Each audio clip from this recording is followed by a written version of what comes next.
I was 26 the first time I went to Coachella, and up until that trip, it had always felt like one of those things that would never actually happen. My friend Alyssa and I had talked about it for years, late-night conversations, sending each other lineups, promising next year for sure. But something always got in the way. Money, work, life. That year, somehow, everything lined up. We flew out to California, rented a small 2-bedroom Airbnb, and turned it into a full getaway. From the moment we arrived, everything felt unreal, like we had stepped into a completely different world. The air itself felt different, warmer, heavier, alive. The first day of the festival was overwhelming in the best way possible. Music echoed from every direction, lights flashed even before sunset.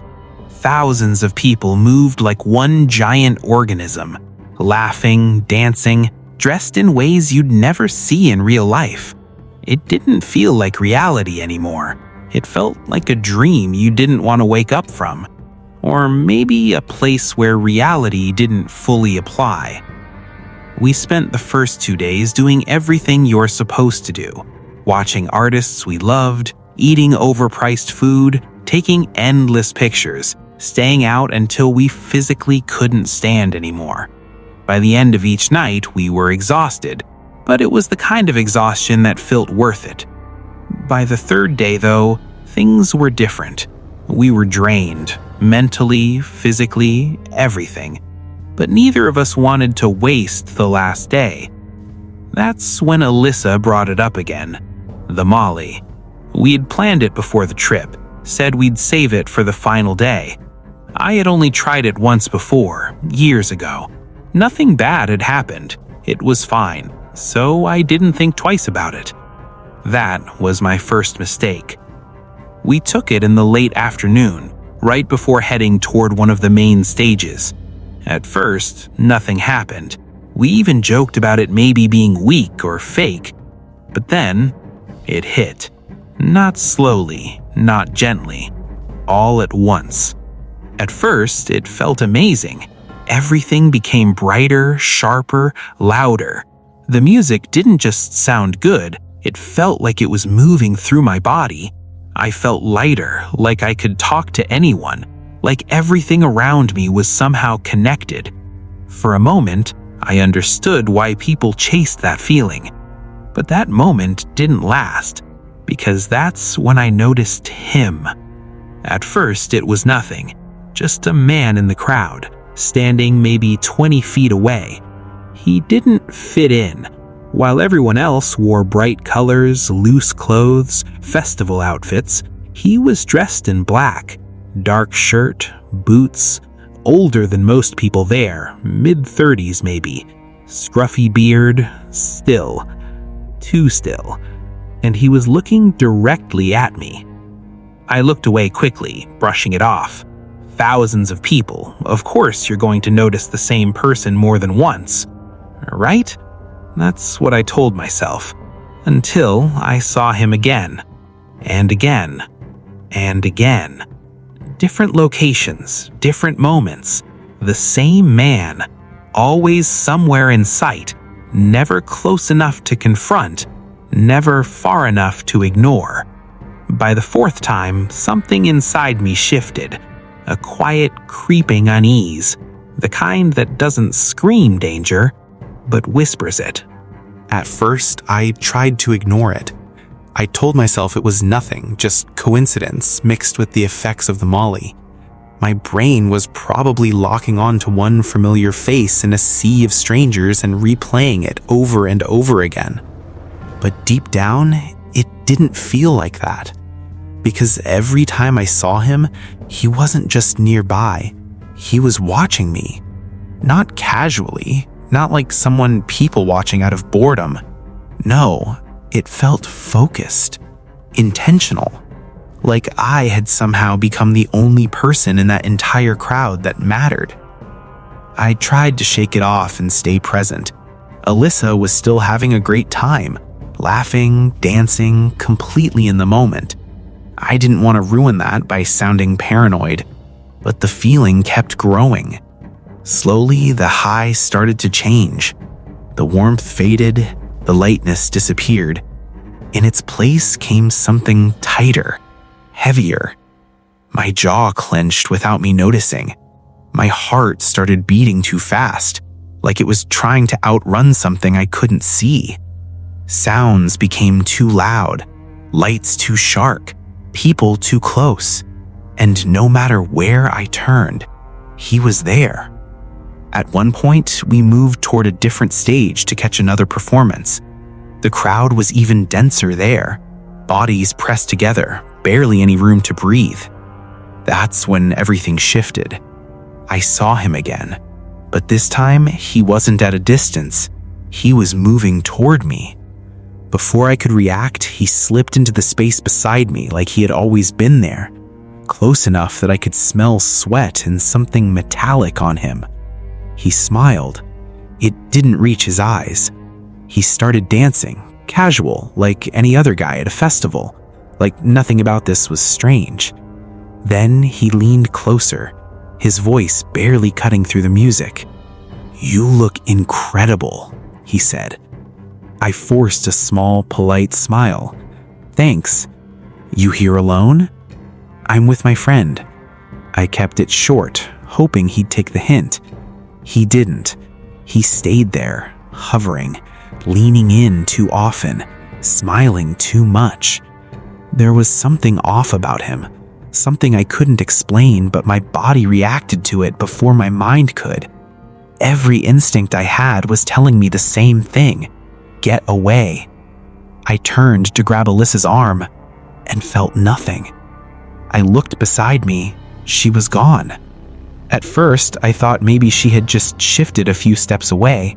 The crowd was constantly moving, people squeezing past each other.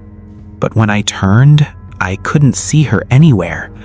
I spun in a slow circle, scanning faces, trying to find her. Nothing. The music suddenly felt distant, like it was underwater. Panic hit fast, way faster than it should have. "Did you lose someone?" the man asked. His voice was calm, too calm. I nodded quickly, barely looking at him. "I can help you find her," he said. There was something about the way he said it. Not concerned, not helpful, eager, like this was exactly what he had been waiting for. "No, I'm good," I said quickly. I didn't wait for a response. I pushed my way through the crowd, forcing space between me and him, my chest tightening with every step. I could feel it, the weight of his gaze following me even without turning around. It felt like escaping something I didn't fully understand yet. By the time I broke free from the crowd, my body felt like it was shutting down. I found an open patch of grass farther back and dropped down onto it, trying to steady myself. That's when the visuals started. Everything around me began to distort. Not blurry, not spinning, but unstable. The ground looked like it was breathing. Lights stretched and bent in unnatural ways. People moved like their outlines couldn't stay still. My stomach dropped. Something was wrong. Really wrong. This wasn't normal.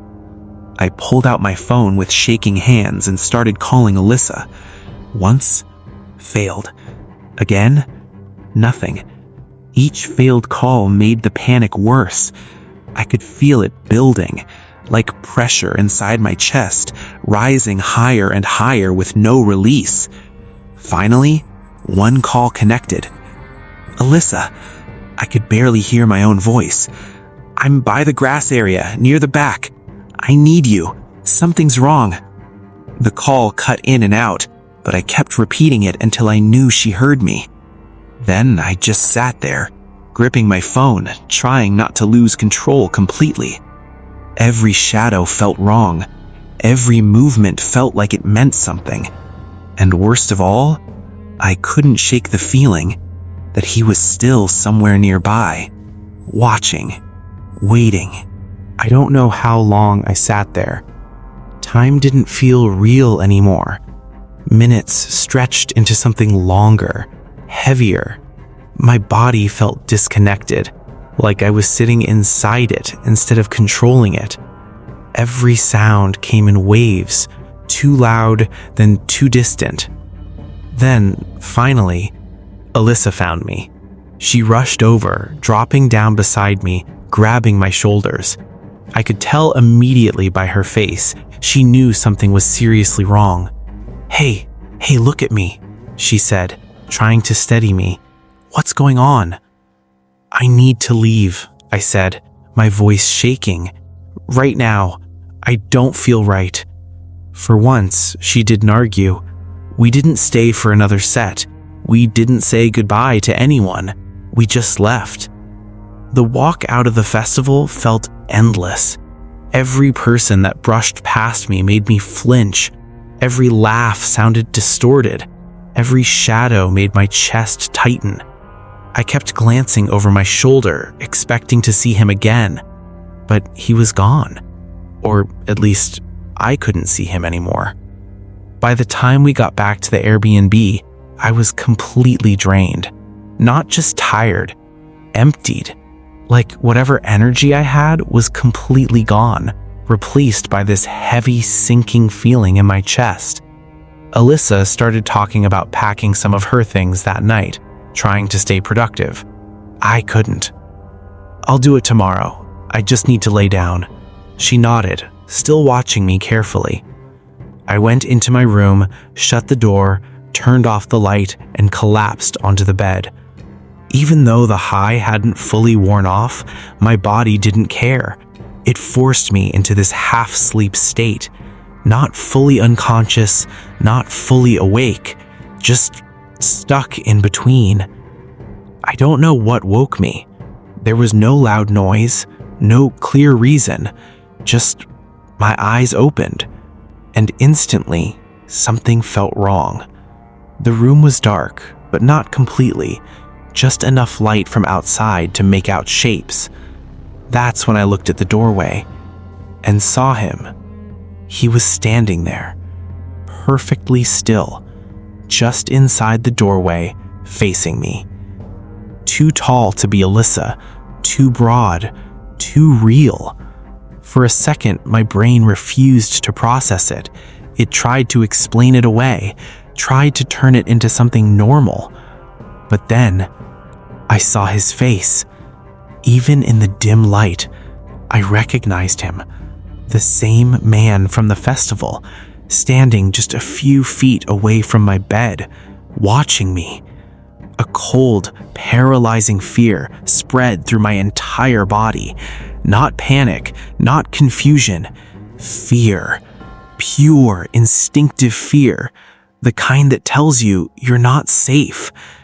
I couldn't move for a second. Then it hit me all at once. I started screaming. Not yelling, not calling out.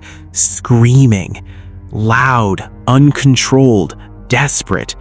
I yanked the covers over my head like that could somehow protect me, like if I couldn't see him, he couldn't reach me. I didn't stop screaming, not until I heard footsteps, not until the light snapped on. "Alyssa, what happened?" Her voice cut through everything. I pulled the blanket down slowly. The doorway was empty, completely empty. No one there, no movement, nothing. I started crying immediately. I couldn't even control it. My whole body was shaking as I tried to explain what I saw. "He was there," I kept saying. "He was standing right there. I saw him." Alyssa looked scared, but not because of what I saw, because of how real it felt to me. "It's the drugs," she said softly. "You're still coming down. It's just your mind messing with you." I wanted to believe her. I really did, because the alternative was so much worse. But the problem was, it didn't feel like a hallucination. It didn't feel like a dream. It felt exactly like waking up and seeing a real person in your room. I begged her to stay with me. She didn't hesitate. She climbed into bed next to me, and we left the hallway light on. Neither of us really wanted to go back to sleep, but eventually, exhaustion won. But even as my eyes closed again, one thought stayed in my mind. Clear, sharp, unshakable. If that wasn't a hallucination, then someone had been standing in that doorway. I don't remember falling asleep. It just happened. One moment I was lying there, staring at the ceiling, every nerve still on edge. And the next, I was being shaken awake, hard. Wake up! Wake up! Alyssa's voice sounded different, sharp, panicked. I opened my eyes, still disoriented, my head heavy, my body slow to respond. What's wrong? She didn't answer right away. Instead, she grabbed my arm and pulled me halfway up, pointing toward the doorway. Look. There was something in her voice that made my stomach drop instantly. I followed her gaze. At first, I didn't understand what I was seeing. Then, my brain caught up. Footprints. Dark. Wet. Clearly visible against the hardwood floor. They started from the direction of the living room, leading down the hallway, straight toward my bedroom. Each step was defined. Heavy. Boot prints. My heart stopped. I threw the blanket off and stood up slowly, my legs already feeling weak. No, I whispered.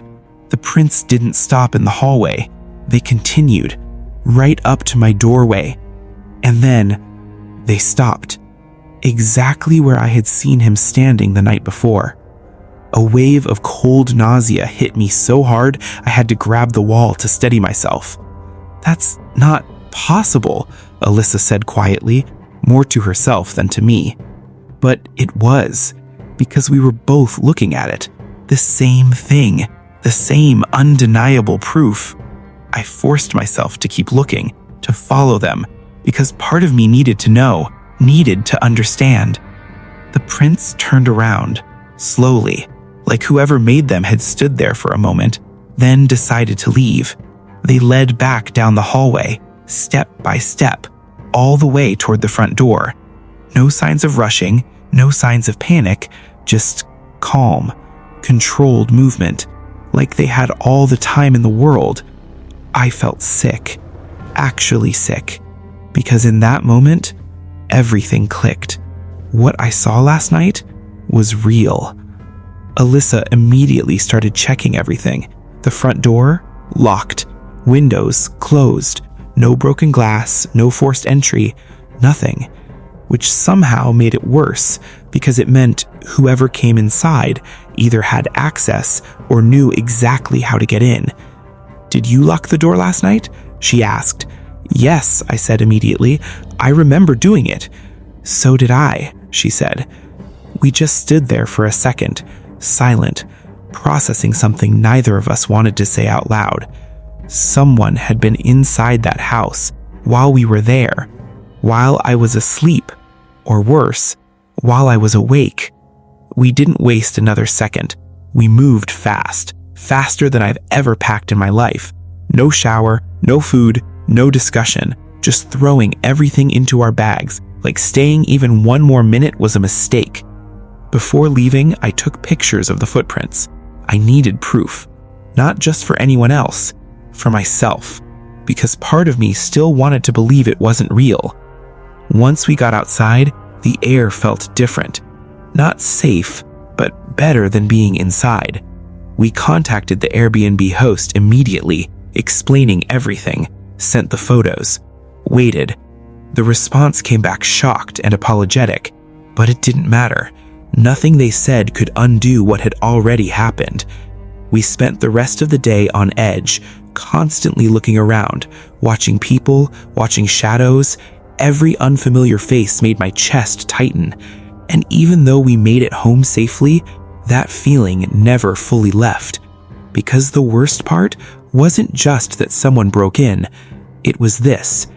I had seen him before, over and over and over again. At the festival, in the crowd, watching me. And somehow, He found us. The flight home should have felt like relief. It didn't. I kept my eyes on the aisle more than the window, watching people pass, studying faces without meaning to. Every time someone paused near our row, my chest tightened for a second too long. Alyssa tried to keep things normal. Music in her headphones, scrolling through photos from the first 2 days, pointing out moments that were supposed to be fun. I couldn't look at them, because every picture I remembered had a shadow in it. Not literally, but in my head he was there, somewhere just out of frame. Back home, life went on. Work, groceries, normal routines. But something in me had shifted. I started noticing small things. The way I checked locks twice before bed. The way my eyes went straight to the doorway whenever I walked into a room. The way silence at night didn't feel quiet anymore. It felt like something was waiting to break it. I tried to rationalize everything. Maybe he saw us leave the festival. Maybe he followed us from a distance. Maybe he saw us get into a ride. Maybe it wasn't even the same guy. But deep down, I knew it was. Because you don't forget a face like that. Not when it looks at you like you're already chosen. A few days after we got back, I went through the photos on my phone again. Slowly this time. Carefully. Zooming in on backgrounds. Scanning crowds. And then, I found something. It was a picture Alyssa had taken of me near one of the stages on day 3. I was smiling. Or at least I looked like I was. Behind me, about 20 feet back, there he was, clear enough to recognize, standing still, looking directly at the camera. My stomach dropped so hard I had to sit down, because that photo was taken before everything went wrong, before I started noticing him, which meant he had been there, long before I realized it. I showed Alyssa. She went quiet. Really quiet. "Okay," she said slowly. That's weird." We didn't joke about it. We didn't try to explain it away this time, because we both knew. There was no normal explanation left. I never touched Molly again after that. Not once. Not even close. People joke about bad trips like there's something you just laugh off later. That wasn't a bad trip. That was something else. Because drugs don't leave footprints. Drugs don't open doors. And they definitely don't follow you home. Even now, I still check my doorway before I sleep. Every night, without thinking. It's just something I do. Like a habit I never chose. Because once you've woken up and seen someone standing there, watching you, silent, still, waiting, you never fully stop expecting it to happen again. And the worst part? I still don't know how he found us. But sometimes, late at night, when the house is completely quiet, I get this feeling, like somewhere out there, he remembers me too.